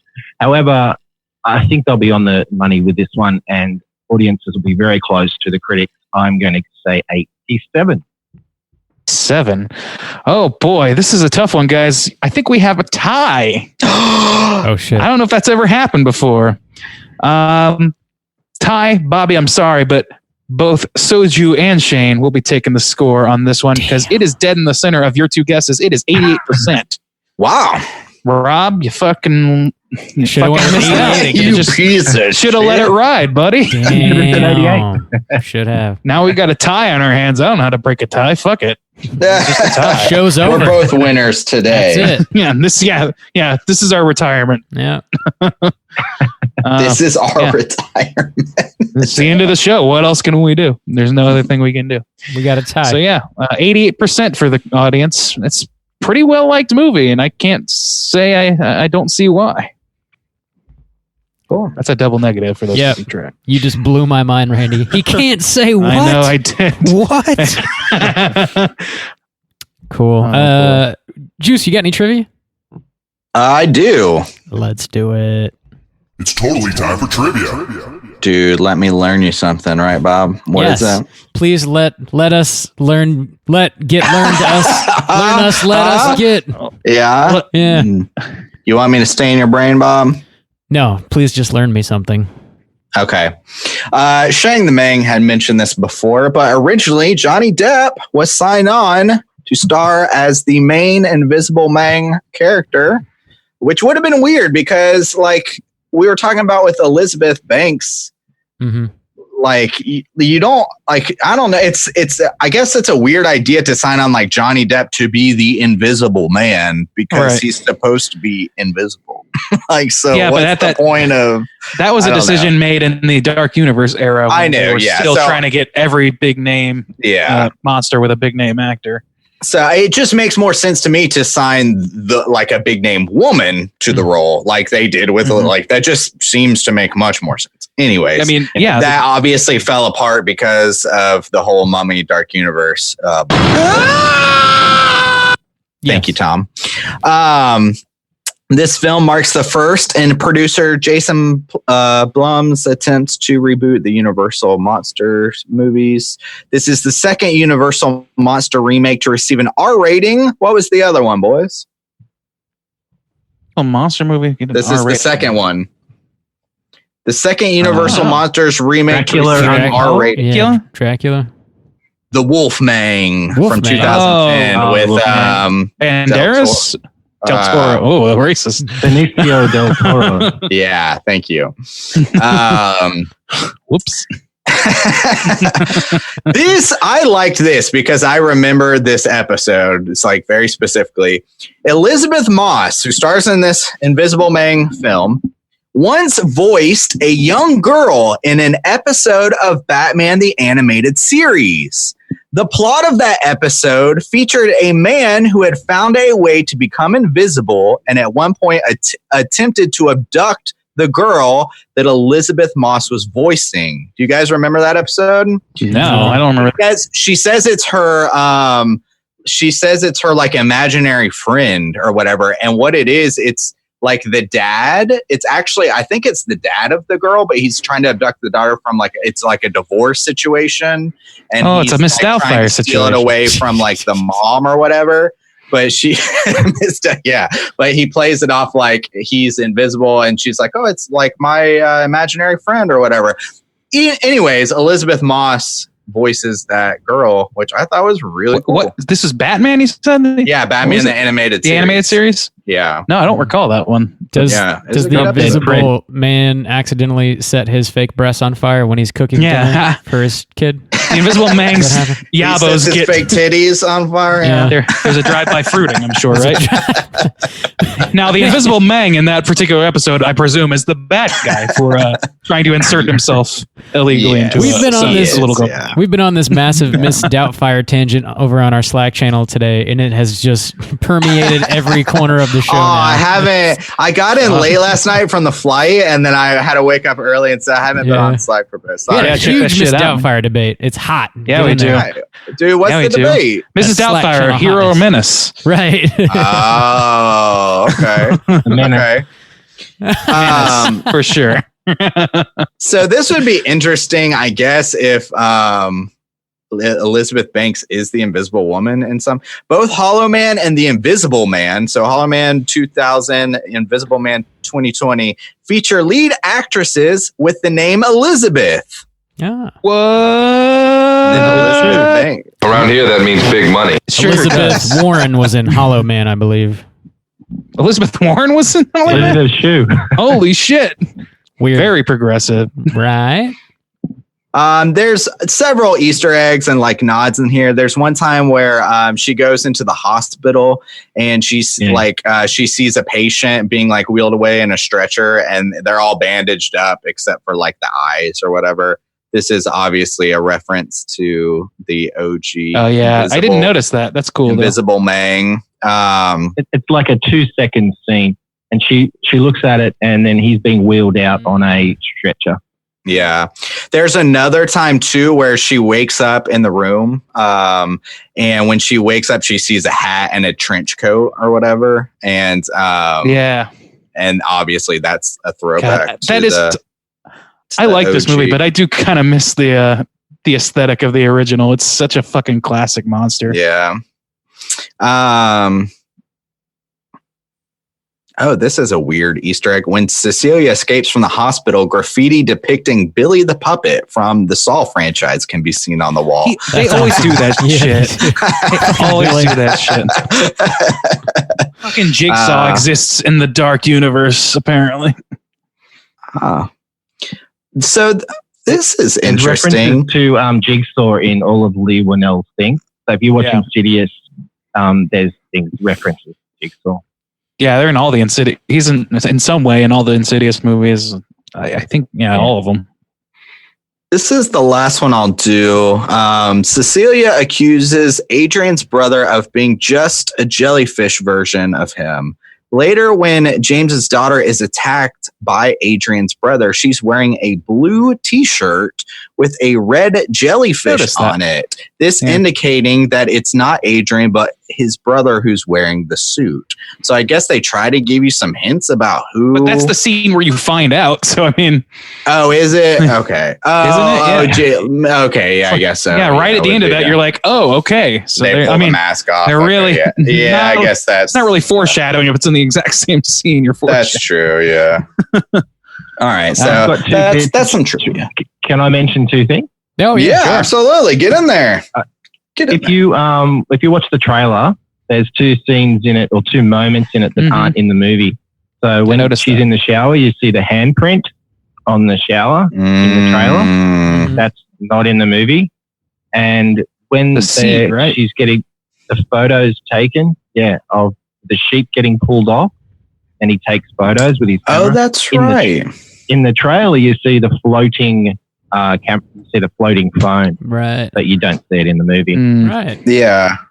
Wasn't there also a scene in the trailer where I thought they were going to do more? Where remember when she goes into the house and there's like a sheet covering something when she first walks into she goes back to Adrian's house, and I thought they showed this in the trailer where she goes into the house and there's this long hallway when she first. That was in the movie. And there's a I know, but I thought the trailer teased that being somebody being under the sheet. I think that's what you're supposed to think on first blush, but then it turns out to be his dumb art pieces. Yeah, there's another scene in the trailer where she returns to the house and walks into the bathroom and sees that there's a big turd in the toilet, but there's nobody sitting on it, and then it flushes on its own. Interesting. It's crazy. The phantom turd. It's crazy.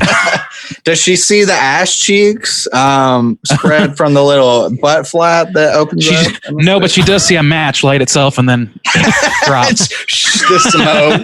It's very artistic. I did not expect so much toilet humor. It's a floating bottle of poopery right above the toilet. It's crazy. It gives 3 squirts. Precisely.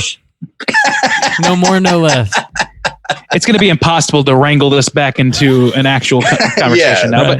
But there was in the trailer, and I don't remember them covering this. And I don't remember seeing it in the actual movie, but maybe it was the scene where she's sitting there and she's like, "There's somebody sitting in that chair," and you can see the indent of an ass on there. Was that in the movie? Yeah, I think so. Yeah, really? Yeah. Okay, I must have stepped out for the bathroom or something because I was waiting for that to come out, or maybe I was shushing somebody. Shush, you teenage demons. I thought that was great.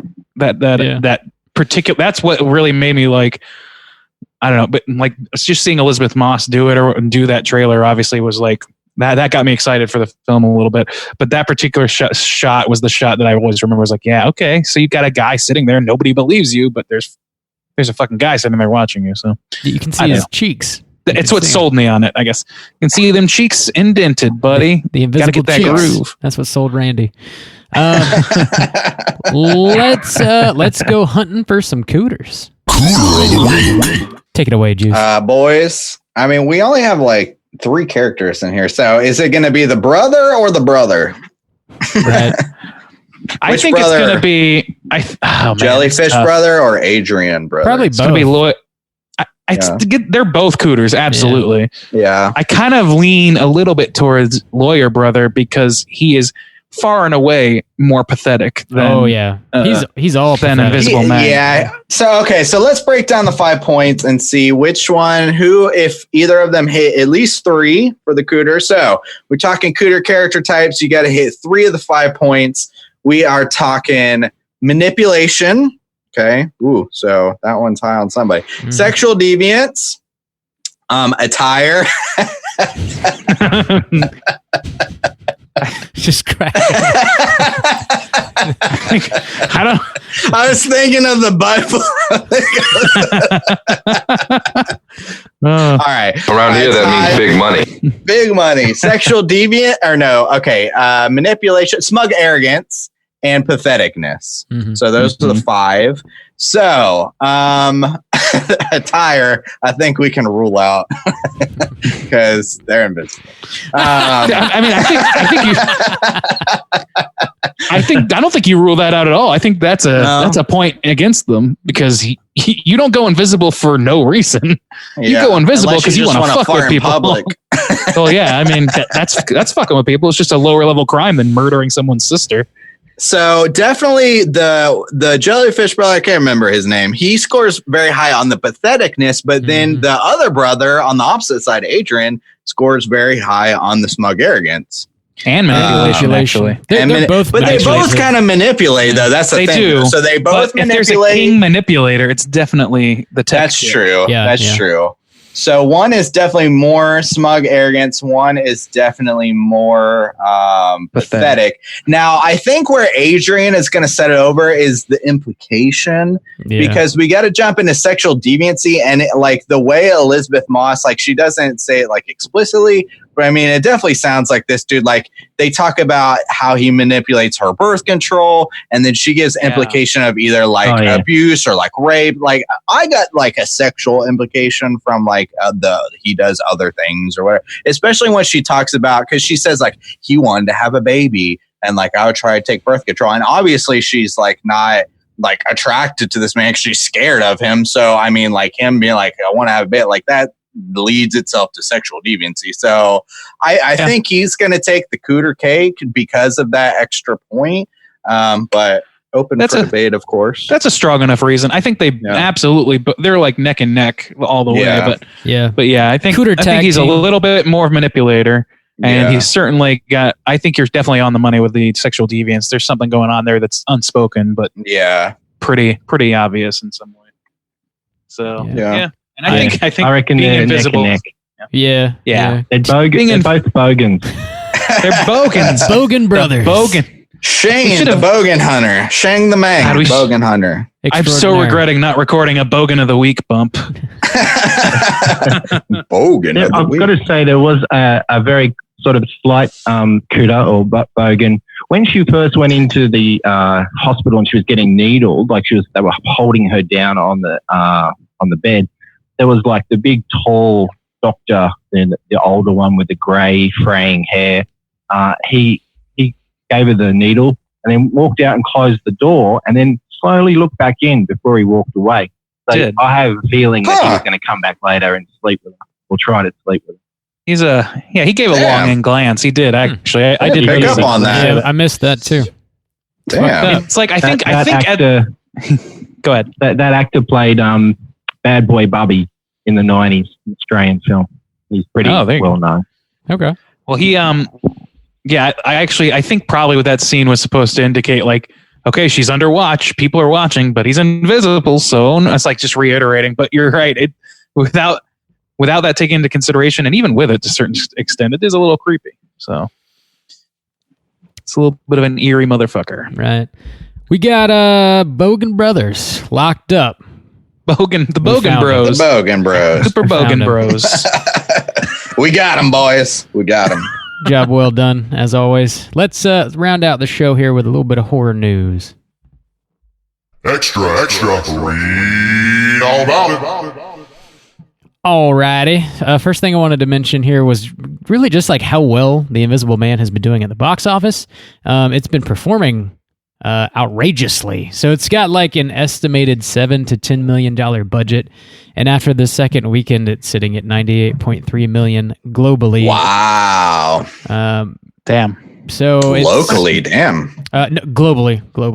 Oh, globally. I thought you said locally. Man, it's about time for Universal to get this insane, arrogant wave of unearned confidence and then fuck up another 3 Universal monster movies. Why do they do this? Why do they, just like make these because low they make budget. Money. I know, they make money and then they're like, okay, now give us control. Get it back. Like somebody starts playing a good game with their toys and they want their toys back. Like that's what happens. Sons of bitches. So, are you going to talk about James? Yeah. Okay, do it. Yeah, with that, the movie's estimated to gross like over $200 million in the theater, and then of course around here that means big money. Sorry, all the physical media and shit to come after that. So it's doing gangbusters, and James Wan is apparently currently developing a new take on Frankenstein for Universal Studios. So it's still in the beginning stages. It's being developed currently. But I guess you should hit me up. We'll make a Frankenstein's movie. Frankensteins. Holy shit. A stains made up of all the different stains presented every week on this episode. Shaboy Frankenstein. Soju stains. James Wan presents Shaboy Frankenstein. I'll give credit where credit's due. That's pretty funny. I like some Frankenstein. That's pretty good. Randy, make us a t-shirt. Okay, it's on the list. It'll be in tomorrow, or my name's not Blandy Gandy. Blandy Frandy Gafondi. So apparently it's gonna be taking some shades from Disturbia. So it's gonna focus on a group of teens who discover that a neighbor is building a monster in his basement. Okay. So I'm down. I'm down. Yeah, that's a weird take, but that is a weird take though, because a lot of the appeal. Yeah, I know, but a lot of the appeal is like the relationship between the master and the monster. Of like the story. So like that's a Disturbia story of where like somebody from the outside is like seeing this monster being built. But a lot of the thing that makes Frankenstein interesting is that relationship. So I immediately, it reminds me of Burn After Reading. This is how fucked up my brain is. I immediately went to that George Clooney character in Burn After Reading, and you think he's got this big state secret. It turns out he's got a fucking a bike that has a dildo seat that dildos up into his butt. What the fuck? That was a weird movie, I think Disturbia was like a slight modern ripoff of Rear Window. Yeah, absolutely. Yeah, for sure. Well. And they can't get it right with Frankenstein or Frankenstein, whatever you want me to call it. Frankensteins. They did I, Frankenstein with Aaron Eckhart. That was actually made in Australia as well. That didn't work. Victor Frankenstein recently with Daniel Radcliffe. Yeah. I just don't get it, right? Everybody wants the... Sorry, go ahead. Sorry. That's what I was just thinking. If they do it with that different aspect, that's almost like the Burbs as well. What do you know? Yeah, that's what I was thinking. A little bit, yeah. Yeah. Now, Penny Dreadful. I thought Penny Dreadful killed Frankenstein. That relationship or whatever. I really feel like, I don't know. I think that this movie is like the idea of it's interesting or whatever, but I think that I'm so attached to the gothic horror icon of Frankenstein, like that gothic aspect of it, that I don't want to see it removed from that. But you guys are absolutely right. That's been tried so many times and it's failed 99% of the time. It's got to be like, it almost never works because it's such like well-trod territory. I don't know. I'm interested to see this. Frankenstein. What's that? Robert De Niro played Frankenstein in that 90s Kenneth Branagh version. I did not know that. You know what I like? Oh, God. I was just saying they cashed in on that because when Francis Ford Coppola's Dracula was a big hit in the early 90s, that was the next one, Frankenstein. And Robert De Niro plays the monster. Oh, why'd you make me? Why you going to go make me? I don't want to exist. Why are you making me? I don't know. I'm interested to see the Disturbia Frankenstein and just have it be like a dude's building a sex doll in his basement. That'd be great. After reading. Gotta watch that again now.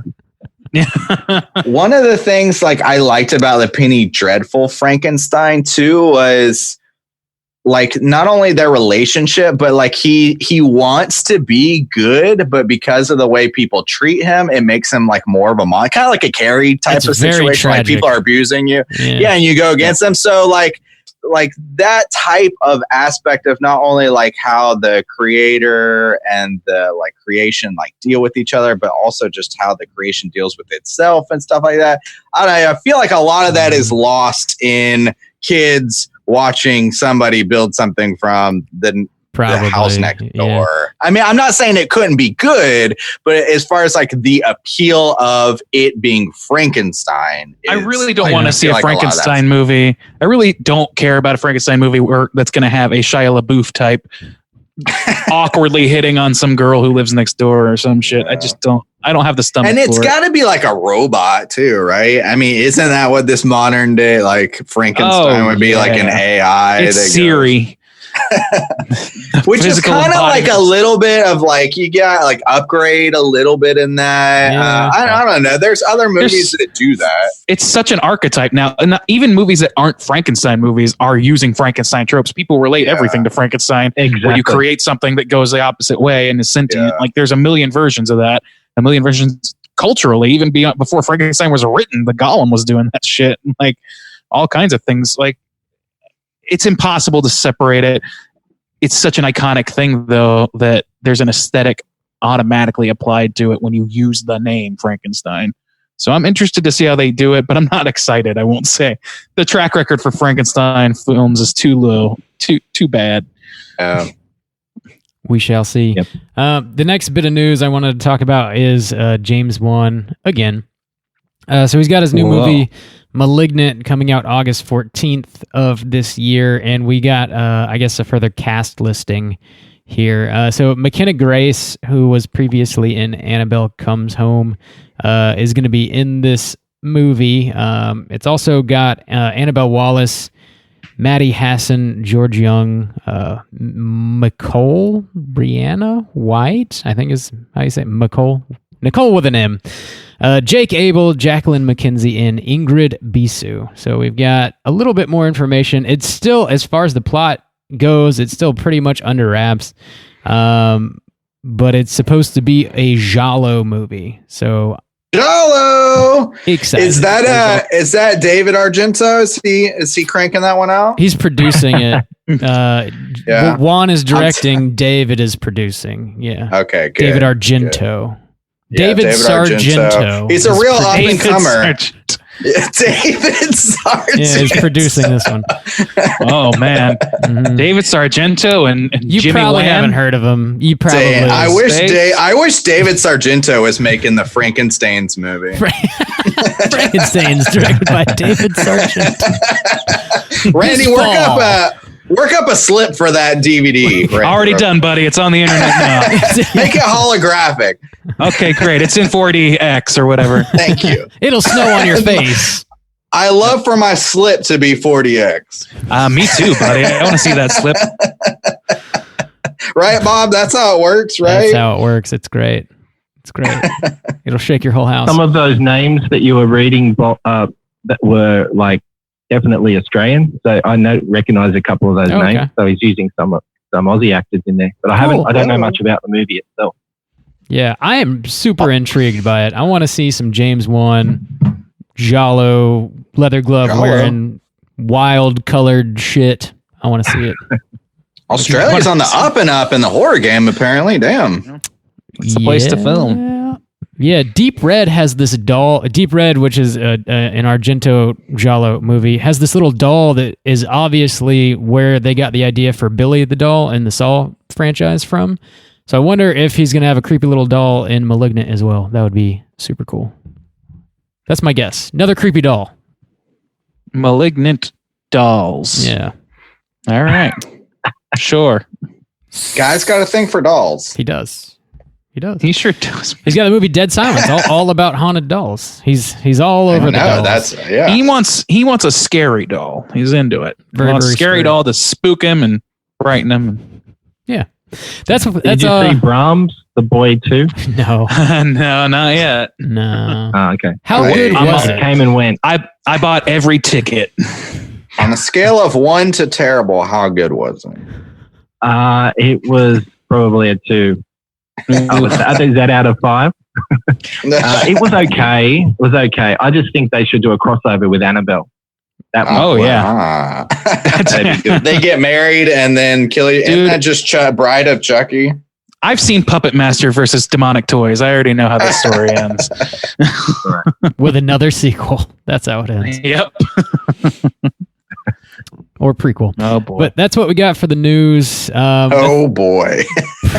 That's pretty much all we got for the show. We don't have any voicemails this week, but if you are listening, How are you guys not seeking our life advice? know. I know this is Straight Chilling baffling. Life Coach. Tell us what you would do if you were invisible. We Your gave first you thing the that you do. opportunity to have us weigh in on your life choices, and no one has taken us up on that. Justin, the people don't want our advice. We have to accept this. What they do want is to tell us all about what they do when they're invisible. Tell us about Is it. it just an American call, or can overseas callers like from? Oh, you can call from wherever, as far as I know. Anybody can call. Just hit Google number. So hit us up at 904-638-3231. Leave voicemails to be played on next week's show. What would you do if you were invisible? We want to. Can't steal my farting. Randy would fart in public. What would you do? Yeah, that's mine. Nobody else can do that. Now, here's the thing. The good thing about living in Korea, if I were invisible, is they don't have carpet here. Everything's wood floors. So I'm straight on that. Oh, don't have to worry about the carpet. And you got a cat-like tread, too, so you're in good shape. I am cat-like, baby. Mm-hmm. Fucking ninja stains. Feline stains over here. I'm just going to get into a bunch of elevators and just let them rip, man. I just want to see people.